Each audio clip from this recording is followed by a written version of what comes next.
Hello, good morning. It is Friday morning and it is time to talk about real estate and some questions. So today is going to be pretty fun to catch you up on my week really quickly. Today's a really big day for me and Will. So the live stream is going to be fairly short. I've got a meeting right at 9, and then at 10, we are closing on 13 properties today. So this is going to be the biggest day that we have had so far this year. And after today, that will take our number to 72. So we will have purchased 72 properties since this year has started, which puts us close, like 30 properties away from that middle mark, because we're trying to buy 200 this year. So we're almost halfway there. But I have a really awesome guest with me here today. He is one of Will and I's business coach. He means a great deal to both of us. And I think he is perfectly suited to help answer a lot of the questions that we get here on this live stream. So I'm going to bring him on, and we are going to start talking about some questions. Hey, Dennis. Hey, Ryan. Exciting stuff, man. 72, huh? That's awesome. Yeah. I'm pretty thrilled about that. And I guess just to introduce you to the audience really quick, you are one of our business coaches, but I guess before that, you were Will's captain during his time, and I guess your time in the Navy for a little bit of that. Yeah. And you guys developed a really solid relationship, which I'm thankful for, and I've benefited from now. And I think the world of you. And you are, in addition to just being a business coach, you kind of niche on transition. Is that right? And leadership? Yeah, I spend a lot of time in the transition space. And, as a retired military officer, I spent a lot of time with military veterans and military veteran small business owners, some entrepreneurs and their teams. And when folks ask, well, tell me a little bit about you. I mean, I start with, I'm a husband. I'm a grieving dog dad, right? Because my 11-year-old lad passed away a little over a month ago. I'm an outdoor enthusiast. I'm a recreational triathlete at best, right? I've got a half Ironman coming up next month. I'm a grow guy. I'm a bourbon guy. Like you, I'm an author. Like you, I'm an investor. Like you, I'm a mentor. And like I said, I'm a retired military officer, and I'm a certified professional coach. Awesome. Yes, thanks for wanting to jump on here, and I think it's going to be of great benefit. I think I'm really interested to see how it's received, especially during the live stream, because it's a little bit of a, I guess, divergent from our normal format, but nonetheless, we're gonna cover some great things. So I've got a couple of questions. I like to think that I came sort of halfway prepared with, but I spent some time trying to think through the most common questions that I get on this channel. And one of the things, since we mainly talk about real estate and finances, one of the most common things is a lot of people look at real estate investing as a means to either retire early or free up more of their time to kind of chase their passion. So as a transition coach, and thinking through someone, with a desire to create a business, build a rental portfolio to escape their current W-2 job, what are some of the most important things or aspects that you think people need to work or think through? And it's a great question. And it's a question that I get very often too, based on the work that I do. And you and Will and I actually did some of this work, right? What do you value? Right? What are your personal values? What are your current priorities? What are your expectations of you and whomever you plan to, spend time with? And I think the biggest thing is, how have you defined success for this transition? Whether it's, retire early or to chase your passions, right? So what does success look like? What does success feel like? And how do you know that you got there? And, what are some of the things to work through? What are your areas of genius, right? We did a Gallup Strength Finder stuff with you, with Will and your team. right? What does that look like? What are your areas of genius? Where can you lean into? But also, where do you need to partner? Because you may not be the best at whatever that is. And then what energizes you? What actually gets you going? What are those activities that you get lost in, that you get energized by? And then what are the problems that you want to solve, right? So what are your passions? And then finally, who are the people that you want to work with? So if you can answer those, four big questions, right? What are your areas of genius? What energizes you? Right? What are you passionate about, and the problems that you want to solve? And who are the people that you want to solve those problems with? I think you're on a really good trajectory. And when you know what you value and what you want in your life in terms of your priorities, and then what you expect of yourself and the people around you, and how you've defined success, I think that's exactly, the areas that you need to work through and think through in order to get you to where you want to go. Yeah, I think that's really insightful, because a lot of times when I interact with people, especially surrounding like this context and this question, they seem very fixated on the specific dollar amount that they need to get to, the time frame that they want to, leave their job, or some other sort of kind of arbitrary measurement that they are kind of placing emphasis on. And very few times do I see people plan ahead or take a step back and actually look internally, figure out what their bigger picture looks like, and kind of plan for that. So I see, and I guess when I have encouraged people to do this in the past and kind of zoom out, figure out what their best case scenario, like what does winning look like for them, it seems like a lot of the immediate pushback that I get from that advice is they're just so wrapped up and involved in thinking about the financial piece and solving that they don't feel like they have the luxury of planning in the manner that you prescribed.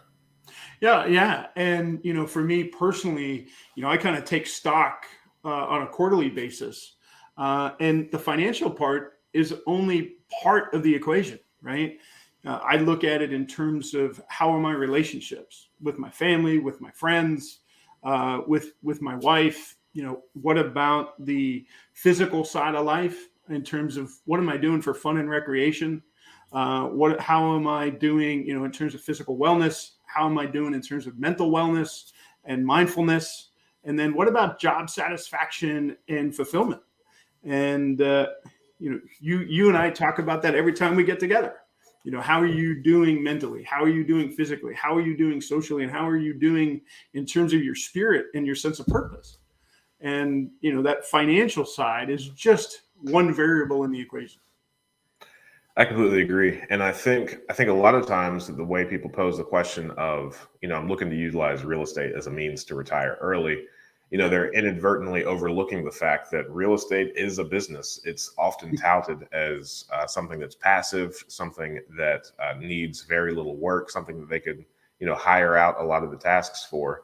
But at the end of the day, you still have to keep your hands on it, and you will be very involved. And what they, I think, overlook is the fact that they are exchanging one set of problems for another. Whereas to your point just now, like if you were to take a step back and just acknowledge the fact that you don't like what you're currently doing, switching a W-2 to one that more aligns with what you want out of life, maybe the short-term solution rather than starting another business or going down the avenue of real estate investing. Yeah, 100%. I had this conversation, a very similar conversation with a transitioning military officer last week, right? He's been in the Navy for 30 years.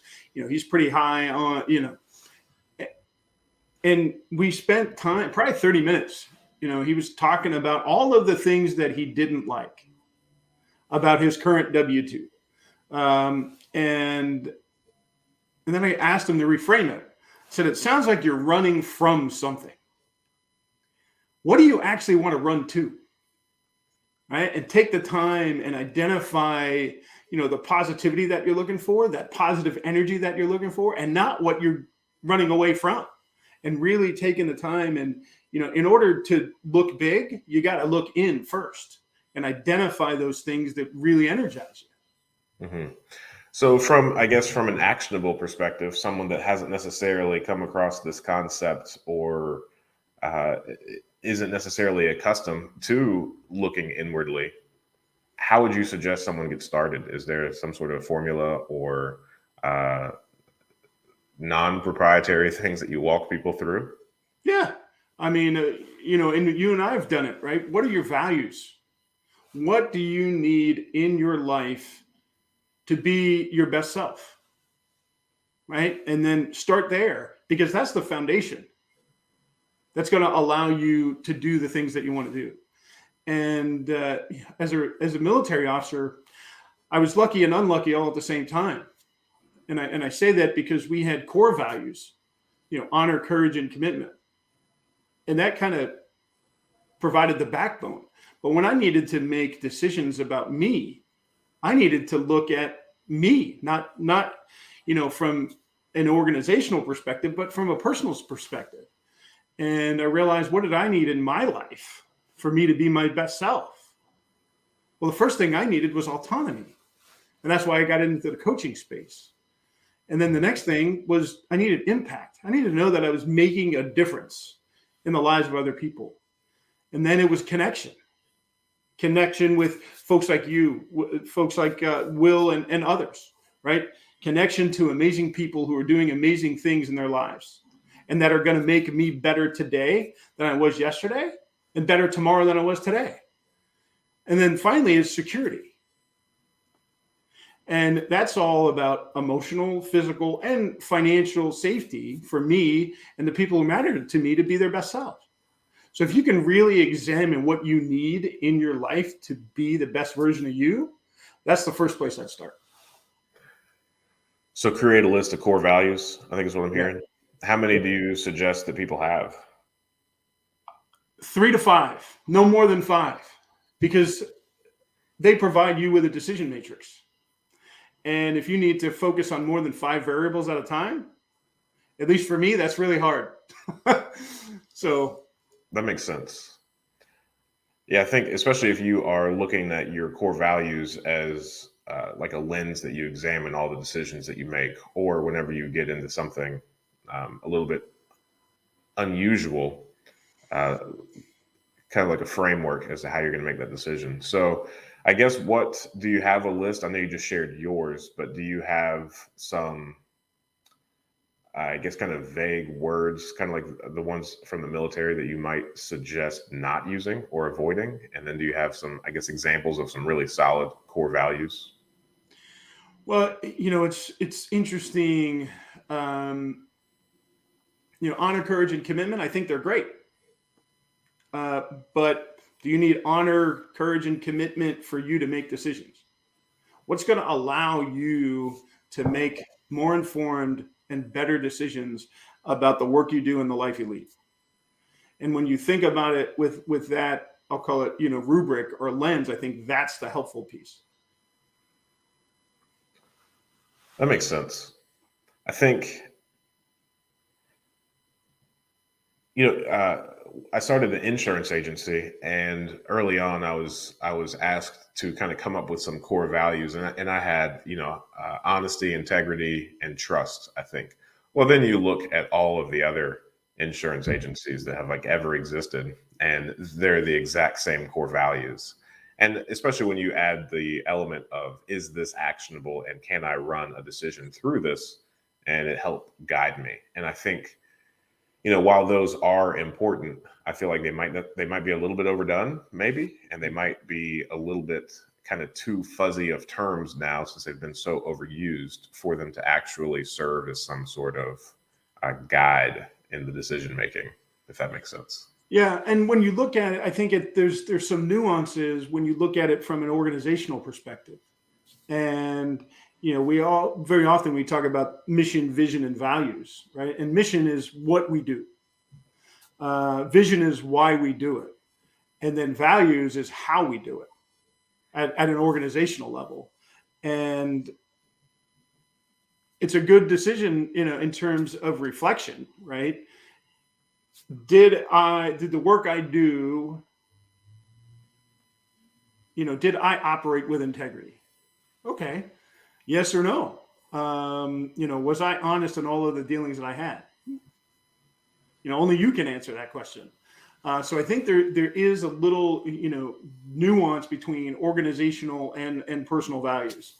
But at the end of the day, when I think about what matters because the key thing, particularly for small business owners, to use a military term, you are the center of gravity of your business. Mm-hmm. Right? Everything revolves around you at the start. And knowing what you stand for and what matters to you, and then what matters to your organization is important.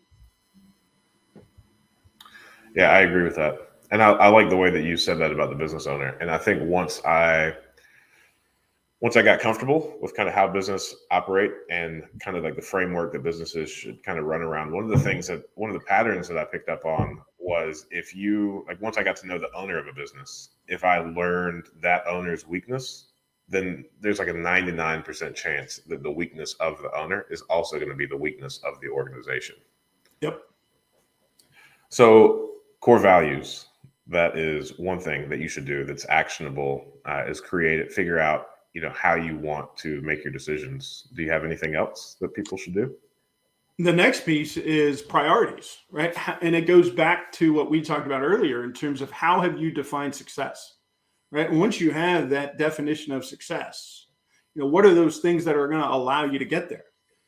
And as much as we don't want to admit it, there's a finite amount of energy, attention, and effort. And if you don't prioritize your energy, effort, and attention, you're not going to make the progress that you want. That makes sense. I think that's really important. And I think, one of the things I say on this channel often is there are just as many different ways to make money in real estate as there are people investing in real estate. And I think it really comes down to what type of problems are you interested in having? Because there's a list of problems that come with some real estate investments that I don't make, only because I have no interest in dealing with those problems. And that's not how I want to spend, my time. Yep, 100%. 100%. And Well, that goes to your definition of success too. Right. Well, that's very actionable. Anything else? I would say if the people on this channel started with their values, started with that foundation, and then looked at what their priorities were and how they can really look at their energy, attention, and effort, and that way it's focused in the right direction, with a definition of success. The only other thing that I would throw in there would be expectations, right? What do they really believe about themselves and then about their business? And what's going to guide their behavior? That's why expectations are important. It's because those expectations guide how we do what we do. Expectations in the sense of like timeline, or what type of expectations, like beliefs, right? And when I think about expectations, what do you truly believe? Like, I believe a rising tide raises all boats. So what does that really mean in action? Well, I'm going to have an abundance mindset and not have a scarcity mindset. I believe that deeds matter more than words, right? So I'm going to do what I say I'm going to do. And I really believe that life is a team sport. Mm-hmm. I also believe it's a contact sport. So we have to take risks and know that we're going to get knocked down. But I'm going to surround myself with people I know, like, and trust, and who are going to literally, send a hand down to say, all right, let's get back up and let's keep going. Mm-hmm. So those are like three of my expectations of me and the people I spend time with. I see. I see. So expectations in yourself and also others. I think Right. for a second while you were explaining that, I thought it was pretty similar to the core values and that like decision framework. But expectations is in the standard at which you're going to hold yourself, and also the expectations of the people that you're going to have immediately around you. Yep. Is that right? Cool. Absolutely. Yeah, I think that's really imperative, especially when you think about building a business. At first, a lot of small businesses, it might just be the individual, kind of like you said, they're the center of gravity at the start. But I think as you are growing, I think I see a lot of people make the mistakes when they're first starting their business that they bring in like the cheapest help, or they bring in kind of what they think they could afford rather than focusing on what type of person they want to bring into their organization, what type of person, like the expectations that you just hit on, and then how can we then make it a win-win scenario, right? Like, Yeah. I think If you after remember, working with, right, I talked go ahead. about strengths, energy, passions, and team. Team is Mhm. part of that equation. And why? Because I've messed it up on a myself, right? In terms of some of the work that I've done. I didn't pay a lot of it. Sometimes I paid more attention to people Mhm. and ignored my strengths, what energized me, and what my passions were. And then other times I paid attention to my strengths and what energized me, and what I was passionate about, and forgot about, well, what people do I want to surround myself with? Mhm.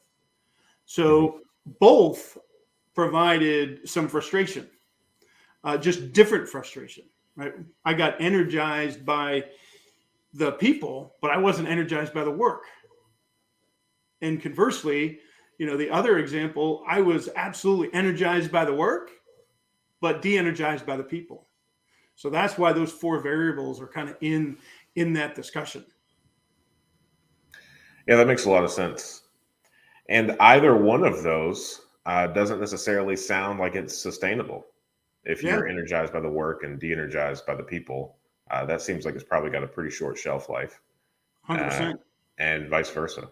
So, I think probably one of the things that we have taken, and I think a lot of times when we talk, especially around the team building aspects, I think that's one thing that you've helped us get really right. Like I would take the team that we currently have pretty much anywhere. Like if Yeah, this best business for whatever reason fails, then these are the exact same people that I would want to have around me to rebuild our next business. And I think being intentional about all of those things that you just suggested is the only, that played a huge role in us kind of forming the team that we have. yeah. Well, that's very actionable. I think I'm happy with that. Did you want to add anything else? No, Go on I, to the I second think question. that's enough for the Yeah, viewers of this channel to chew on for a bit. nice. The second thing I've got. Can you hear that? Do you hear like scratching in the background? A little bit. Okay, I've got a squirrel. So this property has a new roof, new siding, new metal wrapped all the way around, and somehow this squirrel has gotten into the wall that's right in front of me, Huh. and he keeps peeking at me through this window and rustling around. Well, and I'll throw out the fact that I'm looking out my front window out of my office, and there's a bunch of landscapers on our street right now. So you're probably Yeah, going to hear scratching yeah, from you and mowing from me. yeah. So the second question I had is: you've had the opportunity to coach several businesses, some startups and some extremely established. From your observations, what are some of the key characteristics that a business should exemplify to be successful? So yeah, and I really appreciated this question, and I spent some time thinking about it. And I think there's four things. One is clarity of purpose. And why clarity of purpose? Because that provides focus. Um, and this goes back to my values, and my expectations. There's alignment. There's alignment of what they say and what they do. And when there's alignment between words and deeds, then there's engagement. There's engagement of that team that you talked about, right? And you talked about, hey, you know what? I would take this team anywhere. And I think that goes back to the engagement of the people that are on your team. And then they have a process. They have a process that works for them. Right? There's tons and tons of business models out there, and some work for some people and some don't. But a process that works for them, so there's progress and there's predictability. And then I think the last one is structure that makes sense for them. And you and I have had this conversation a lot, right? The structure that works for you all may not work for everybody, for anybody else, but that structure provides support. It provides support internally and externally. When I think about what makes the Ingram Capital dream work, part of it is the structure that you have, both internally and externally, the mentors that you have, the advisors that you have, and everything else. It allows you to thrive in the environment that you're in. So the things that I think those organizations that really excel: clarity, alignment, process, and structure.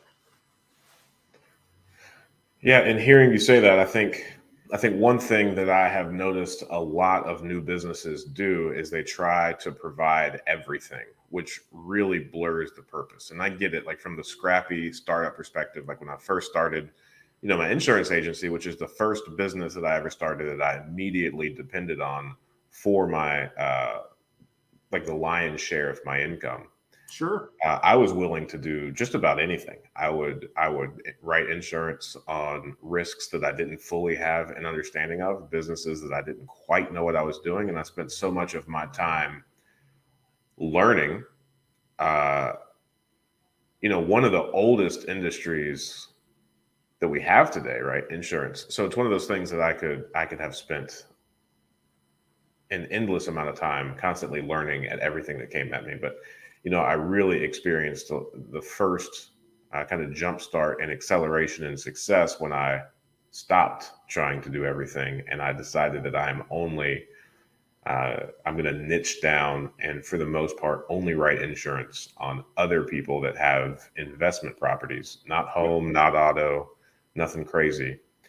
So when I kind of installed that purpose is when I was really able to kind of have a piercing elevator pitch. And, similarly, the clients that knew, they knew in just a couple of seconds that they were probably my ideal client because they had investment properties, and it became a significantly easier sales pitch, coupled with the fact that I wrote a book specifically. Yeah, exactly. Specifically for that, right? Yeah. To quote a good friend of mine, the riches are in the niches, right? And when you think about that, and you could really get to that laser focus, is important. And I was the same way as a coach, right? If I rewind the clock 6 years ago, and maybe it was part ego, part something else, I could coach anybody. That may be true. It's not. But how value added was I to those people that I may not have shared the right values with, the right priorities and expectations, right? We talked about that earlier. And people ask me, what do you do, right? What is your positioning statement now? And it's significantly different, right? Because I enjoy the opportunity to support small business owners, entrepreneurs, and their teams. And I guide them to the clarity, alignment, process, and structure they need to thrive in new and challenging environments. And if I could do that with military veterans and first responders, that's the niche that I like and enjoy and get energized by. Yeah, that makes a lot of sense. And I think, and I guess from your perspective and the way that I framed this question is, startups need to really, really focus on their clarity and purpose so they can be very convincing and, really cut through all the noise when they are looking for their clients and kind of broadcasting themselves out. And then probably the more established companies, you need to kind of circle back because they have probably lost focus or lost sight on what their original purpose is. Because, when I think about clarity of purpose and established companies, I mean, obviously like Amazon comes to mind, right? Like they originally were very clear, had a very concise purpose about we're going to take books online and we're going to be like the world's largest online bookstore. And then slowly they have, created offshoots, they've taken over shipping. And we're all familiar with exactly what Amazon does. So it's easy to see that they started out with massive clarity. And while they're still executing at a very high clip, it also, I don't think in one word or one sentence, you could describe what Amazon currently does. Yeah, except everything. Yeah. Yeah, that's a good point. Yeah. Well, cool. So there's And then the I guess, landscaper you hear in the background. yeah, I hear him now. So I guess really quick before we jump off this question, I'm trying to figure out ways that we can loop it back specifically for real estate investing. And I think if I were to try and overlay a real estate investor's perspective or take on your advice, it would be to figure out what type of rental property or real estate investing you want to pursue, and then get as crystal clear on what your target property looks like. And I think I see a lot of people that, they might get 5 single family homes. They hear a couple of people from multifamilies talking, and then they think that they now need to get into the multifamily space. Yeah, or they or want to else- get into the VRBO space or whatever Yep. it is. And Yep.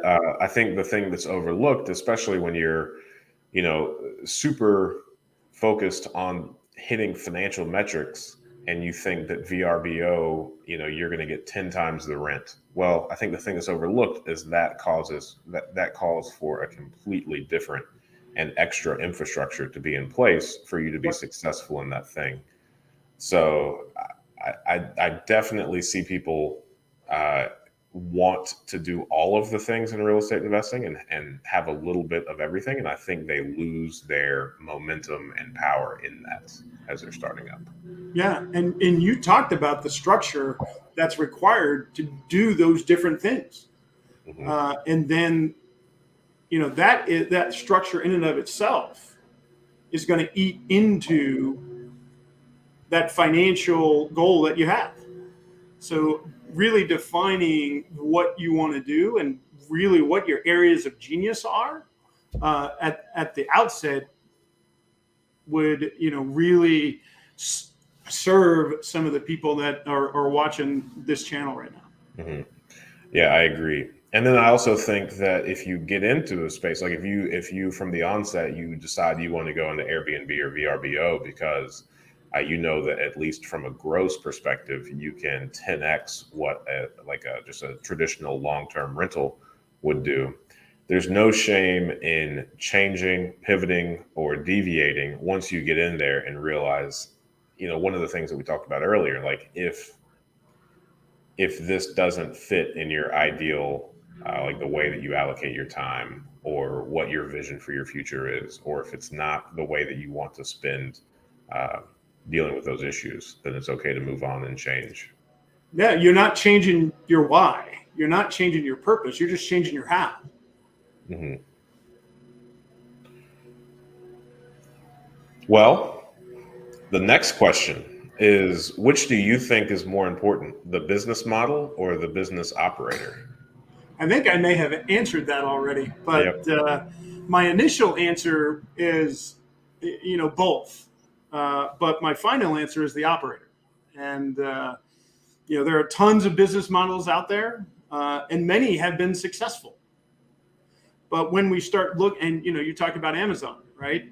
Jeff Bezos, right? What is Jeff Bezos, Oprah Winfrey, Ryan Ingram, Dennis Volpe? What do we all have in common? The number 168.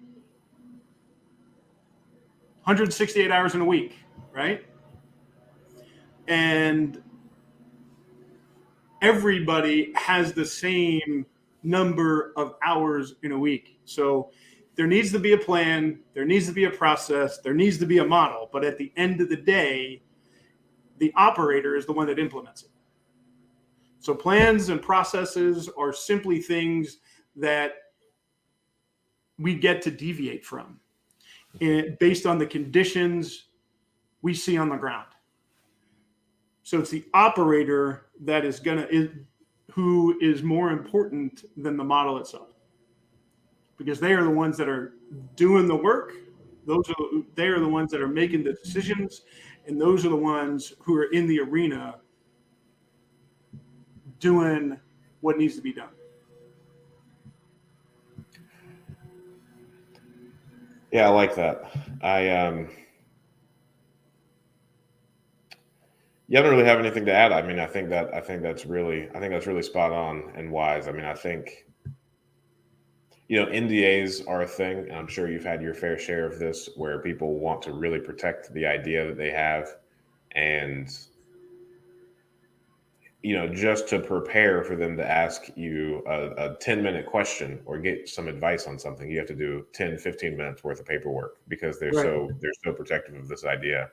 And I think at the end of the day, the action, the implementation, and the actual operator are significantly more important than the idea. Yeah, I'm sure 100%. I'm sure the idea of creating something similar to an Amazon existed far more frequently than when Jeff first did it. Yeah. And then lastly, to kind of bring this full circle and really start talking about some real estate investing, you are a private lender. So you have lent out to several different real estate investors on several different real estate investing projects, along with, being an investor in startups, established businesses, and a lot of our viewership, like one of the most common questions I get once I introduce the concept of private lending is, well, how can I find those? And, what are these private lenders looking for? So I thought, I don't think I've had a private lender on the channel before. So I just wanted to take a moment and figure out, like, what attracts you to lending on real estate, and what do you look for in a person to decide, or a deal or business, on whether or not you'll invest with them.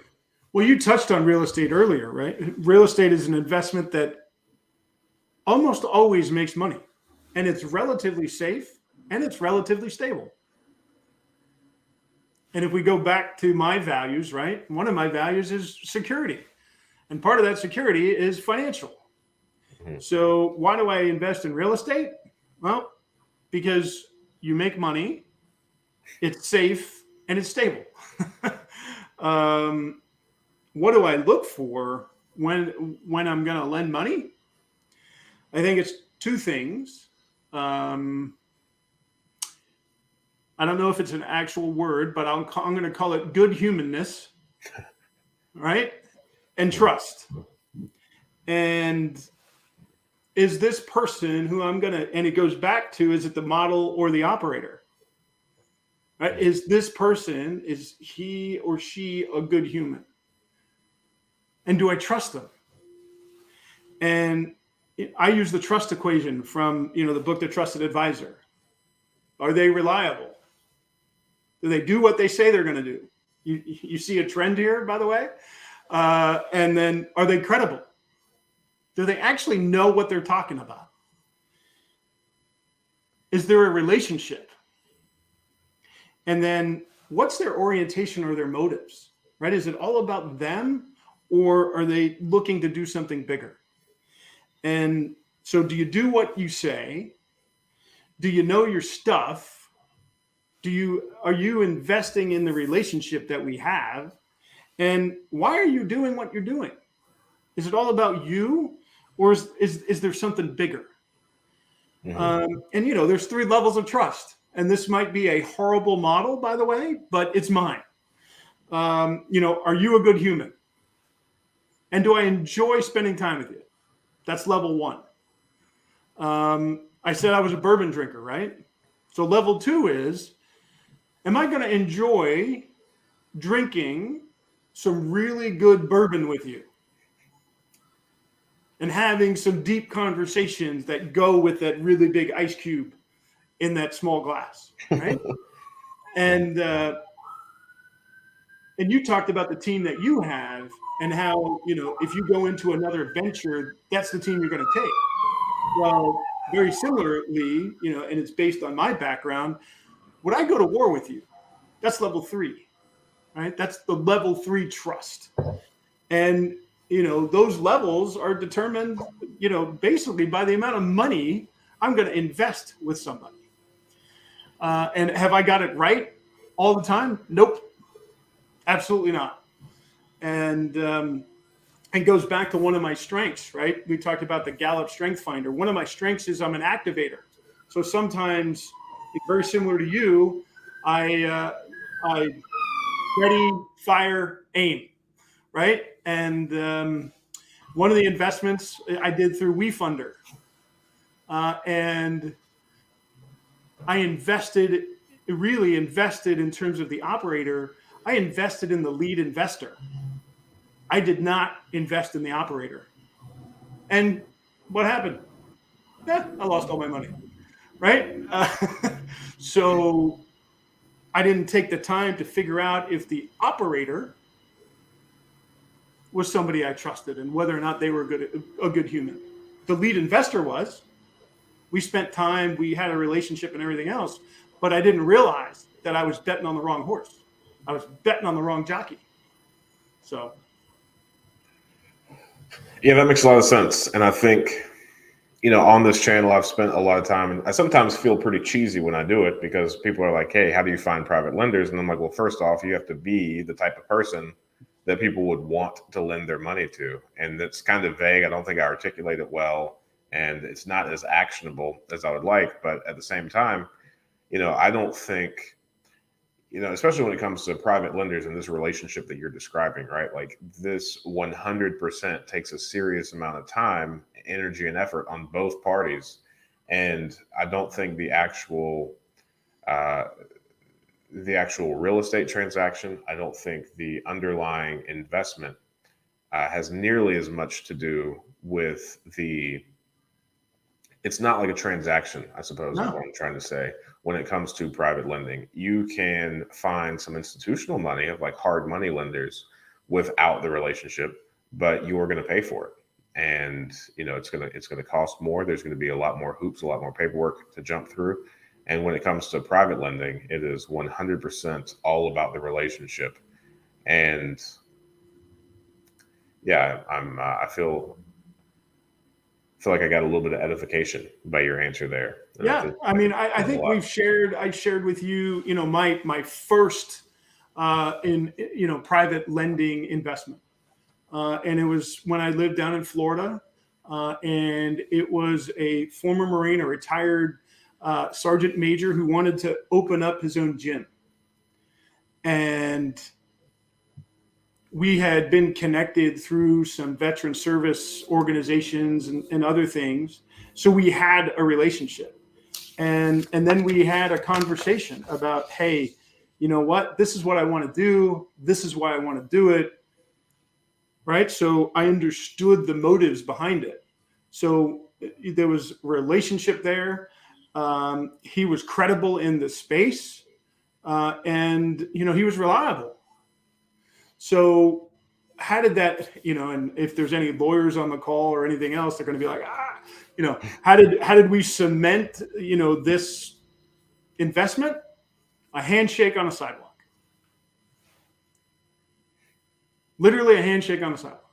Mm-hmm. He's like, well, what do you need from me? I said, I need you to shake my hand and tell me that you're going to pay me back. Okay. And that's how it worked. And the next day I wired some money into his checking account, and you know what? He's had this gym for several years now, through a pandemic. And I always knew that, based on the relationship that we had, based on his values and his dream and his definition of success, that I had nothing to worry about. So it was all about the relationship, like you talked about. And he was a good human. Right. And I guess he's made good on that handshake. Yep. Yeah, that's awesome. And I think, But absolutely get things in writing, by the way.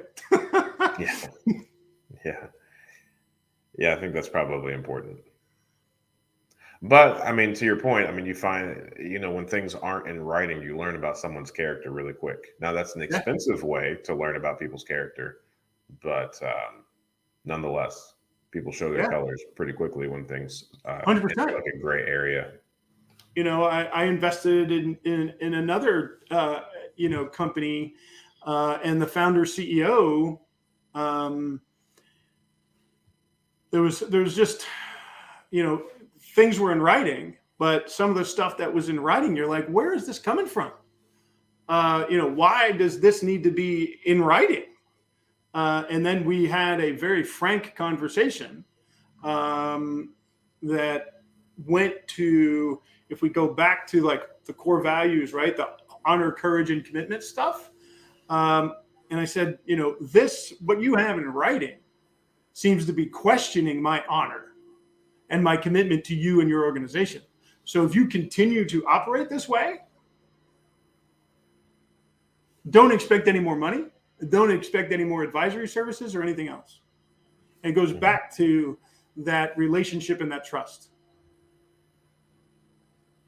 And once we had that frank conversation, things got better. Absolutely. I think one of the I don't remember where I heard this from, but to be unclear is to be unkind is one of my favorite quotes. And I think being very clear on your expectations in all the ways that you've laid out today, all it does is it's only beneficial. Yeah. There's nothing bad that can happen from being too clear, except maybe you just get to your like the end result a little bit sooner as Yep. far as determining or finding out that it's just not a good fit. 100%. Well, we've got about 10 minutes left, and I've asked kind of all of my questions. So I guess, do you have anything that you want to add that has come to mind? And then if not, how can people reach out, find you, or otherwise keep up with you? Well, I think we've unpacked a lot of stuff. And how do you get in touch with me? The easiest way is through my website, which is dennis-volpe.com. Or you can follow me on LinkedIn, and you can send me a private message there. And like I said, what do I do? I support small business owners, entrepreneurs, and their teams, and I guide them to the clarity, alignment, process, and structure they need to thrive in new and challenging environments. And so, if you're looking for that clarity, or you need that clarity or alignment, process, or structure, I'd love to have a conversation. Absolutely. And I also think that what we initially talked about as far as transitions and how to do that, I mean, I think this whole interview was fantastic. And like you said, I think we've unpacked a lot. And I definitely think it's something that should be watched a couple of times. So I think it's all really good. You've, like I said from at the beginning, you have helped all of our businesses tremendously, and I'm super thankful that I know you and really appreciative of you. So thanks for taking the time out. And Thanks for having me. I was looking forward to this all week, and you know the what you and Ingram Capital are doing is pretty awesome, and it's fun to watch, and it's energizing to see your dream happen. So keep doing what you're doing, and keep getting after it, and keep staying focused and aligned to your values and your definition of success. thanks. Yeah, it's surreal, and I would say it's hard to believe I'm having the time of my life. And yeah, I think the stuff that you help us with and the stuff that we touched on throughout this call already is stuff that you can't possibly revisit enough. I think staying focused, not getting distracted by new opportunities that come your way or different things that promise or at least present themselves in a way that look mildly more profitable than what we're currently doing. saying no to those things is a skill that only becomes increasingly important to stay on track. And I think the larger, you get, the more success you have, the more opportunities that you have to say no to, that are painful to say no to. But I'm starting to kind of wear those as kind of stripes on the sleeve, or whatever you want to call them. And Absolutely. yeah. Well, hey, I sure do appreciate it. I'm going to stay on and answer the few real estate investing questions that came on. And I guess just to go over while you're on, I think, let's see here. He said, I can sense this stream will be great. I think he's right. And then Dominic said, yep, a contract's a good idea. And also the skill of saying no. So, hey, Dennis, I sure do appreciate you. Awesome. And I'll talk to you soon. All right. Take care. Yep. See you. That was a lot of fun. I had boatloads of fun. And let's see here, Rodriguez Kid, real quick. Great discussion. We are getting geared up to purchase our first rental. We're using the equity in our home to finance. What advice do you have in regards to using the HELOC to finance the rental and the rehab? Yeah, I think this is a great idea. I mean, for the home equity line of credit, you only pay the interest, so you don't have to do anything on the principal while you have it out. So it's significantly cheaper than any other financing option available to you. I think so long as you attack it very feverishly and you're intentional about utilizing these funds quickly, seeing to it that the project is done swiftly, and that you're, kind of hawkish with the funds that you deploy, because you are putting your personal home on the line. So I would highly recommend that you,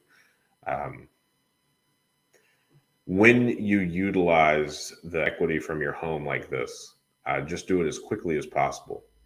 Because the last thing that you want, there are some, it's not uncommon for some real estate projects to really drone on. Like, I think our longest rehab at this point has been going on for over 500 days, which is a really sad metric for us. But nonetheless, there are completely justifiable reasons as to why it's drug on for so long. So it would not feel good if the funds were coming from our home equity line of credit. Again, it would still be cheaper, but with the security on the line being your personal home, it's not something that I would necessarily recommend. So see to it that everything is handled efficiently, and when problems arise, always take those to the top of your list. If this is your first one, I imagine that you won't be very distracted. So I would just make sure that you do a decent amount of due diligence and staying on top of it-ness.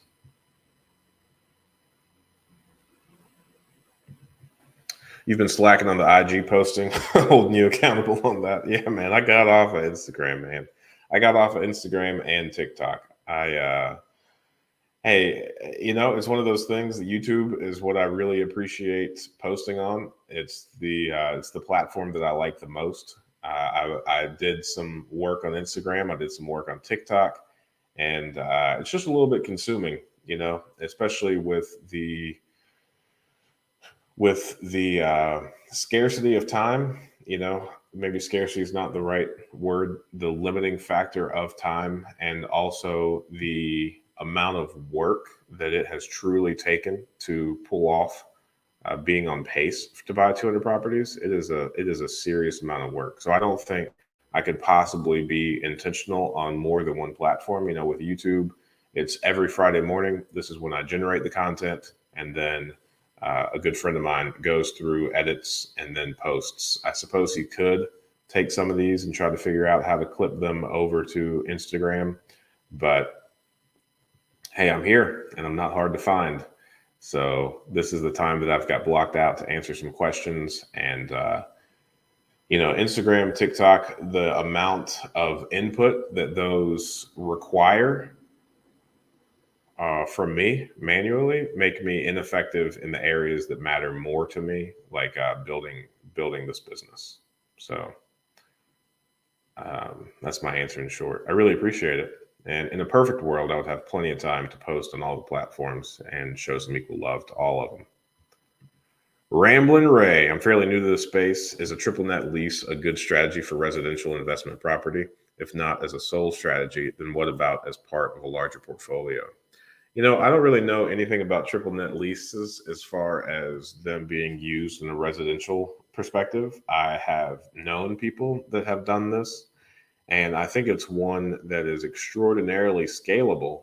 But I think from a long term perspective, it's always going to benefit you more to be the owner of the property and the one that's also renting it out. So I suppose now that I've said that out loud, I think there are two different variables to this. Are you going to be the one that does the triple net lease? Are you going to rent it out to someone on a triple net basis? Because I would not do that.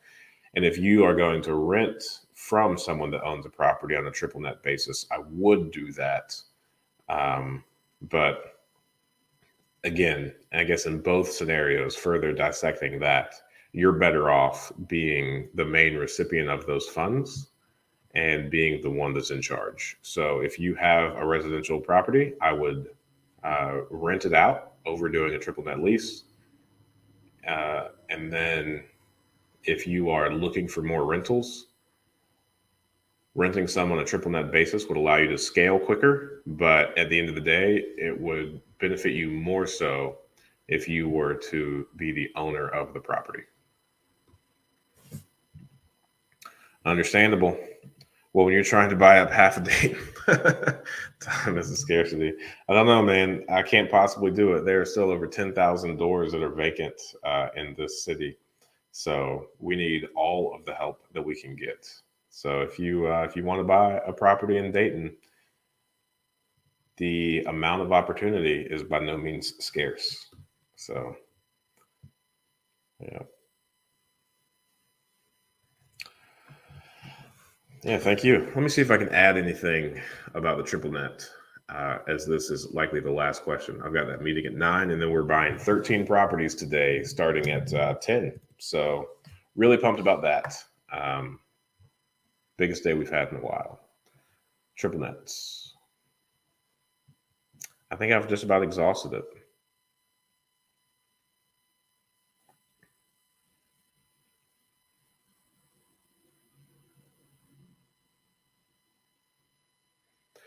In the event that you do want to do triple net leases with property owners so that you can have more rentals faster, then I think one thing that would be really cool to negotiate on the front end is, let's say you sign like a 5-year triple net lease. Try and negotiate some sort of ability to purchase the asset after those 5 years. I think that would be pretty cool. Yeah. All righty. Well, hey, I sure do appreciate you all. We passed 18,000 subscribers here on YouTube, which I think is pretty monumental for me to only be talking about real estate investing. So that's a pretty hard niche here on YouTube. So I am super thankful for all the feedback, for all the participation. I love this Would You Rather game that we have had going on for quite some time now. So you guys are hilarious with some of the comments that you throw in there on some of these silly questions. So, hey, I appreciate each and every one of you. And next Friday morning, 8 a.m. Eastern Standard Time, I will be right here to answer any questions that you might have about real estate investing. And also let me know how you feel about this format and how you liked having a guest here on to interview. I'd love to get your feedback on that. All righty. I will talk to you all next week.